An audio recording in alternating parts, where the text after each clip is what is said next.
Hello guys, how you all doing? Join me as I prepare this beautiful and delicious pepper stew. This is Nigeria stew.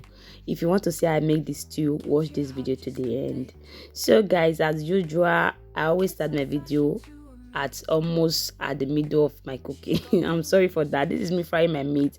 This is how the protein I'll be using, the pepper and every other thing, my fish, my pomo, tomatoes, my chopped onions and my spices. Now I'm just frying the pomo.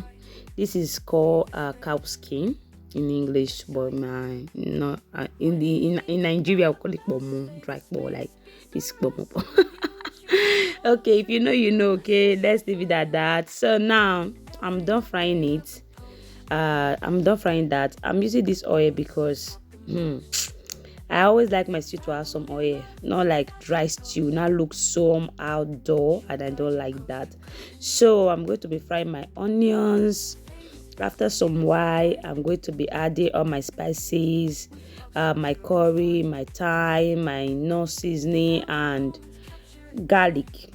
This is actually the first time cooking with garlic. I wanted to try something new. I need to try some other taste, but if you are not a fan, don't do it. It's not obligated. You are not obligated, okay? And me, next time I'm not using garlic, believe me. So now I'm going to go ahead with my multi tin tomatoes paste. Okay, I'm using 1 cup. The other time I used 2 cup and 6 bottle tomatoes, but in making this stew I'm using 3 bottle tomatoes and 1 tin tomatoes. It's just stew, not for jollof and all of that, because for jollof you need everything to be, to be accurate. That is for 5 kilo of rice. Okay, so now I'm just making the stew. I'm going to stir it round, and I'm going to rinse my tin tomatoes what they call it, can. I make sure that everything is inside. I don't like wasting anything because everything is expensive, so I'm not trying to be greedy. I'm just trying to do the right things the right way. So after stirring together, we're going to cover this to fry.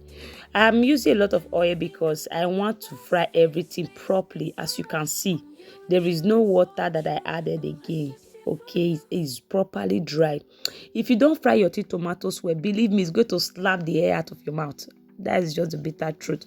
And I boiled my tomatoes. I boiled my fresh pepper, that is scotch bonnet pepper. So with onions and bell pepper together. This is me adding my tomatoes, my boiled tomatoes. Okay, so now after adding it, I'm going to stir together very, very well, and I'm going to leave that to cook for some while before going ahead and add my boiled pepper mix. Okay, so now I'm going to cover this. So yeah, this is what I'm talking about. So after this about 2 minutes, not up to 5 minutes. Okay, so I'm going to go ahead and add my pepper mix. This is bell pepper, scotch bonnet pepper, and onions. So I parboil that also to dry water. The reason why you cook your stew and you see have some, and when you are eating your rice, you see water under the plate, is because your stew is not properly cooked. It's not dried. Like, it has to dry all those excess water, and it's not, if it doesn't dry, it's going to give you some kind of taste I don't really know. So yeah, voila, this is it. We are almost there, guys. We are almost there. Just stir together. I tasted it to see, and I'm going to go ahead with my beef stock. Okay, I'm just being careful so I don't. After so after adding the meat stock, stir together, and we are going to cover it again to cook properly. This stew is like all those stew they used to say in the buka. You understand? If you are from Nigeria, you understand what I'm saying. Like, my cooking skills this day, like, I don't really know what, man, like, anyway, this is me adding my meat. After that, I'm going to go ahead and add my chicken. That was my cow leg. I added chicken. I added my pomo, and I added the fish. So I stirred together, then I added the fish. I don't like stew that when you cook there will be excess meat, but there will not be stew to eat. It's somehow annoying and boring. Like, I don't know how people manage to feed that stew. I don't know. So I just went ahead to add a little salt, then 2 Maggi no cube.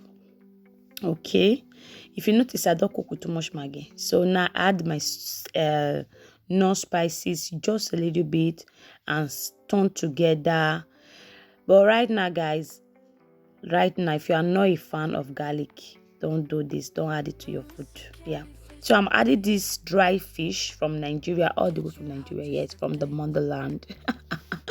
So I just soak that with hot water to make sure that yes, it's properly washed. I removed all the, you know, that needs to be taken out of it. I just remove it without scattering the fish. So I'm going to allow that. Then I think now, yes, this is actually optional. For the sake of that garlic I added, which I'm not actually a fan to, I added crayfish. Let me tell you, oh my God, crayfish inside stew. Oh God. It was scented like as if I was in Nigeria. It was scented like that stew they used to cook on Christmas Day in Nigeria. You don't understand. If you know, you know. So this is me. I stayed together and I'm going to cover everything so that it's going to cook well properly together. As you can see, yeah. Now this is what a very proper stew should look like.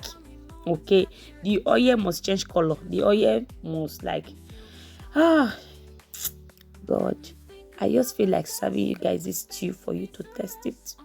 I feel like serving you guys this stew for you to test it. This is so delicious. And one thing I noticed after cooking this stew, my daughter is the kind of person that don't eat stew, but she loved it. Thank you guys. Keep watching.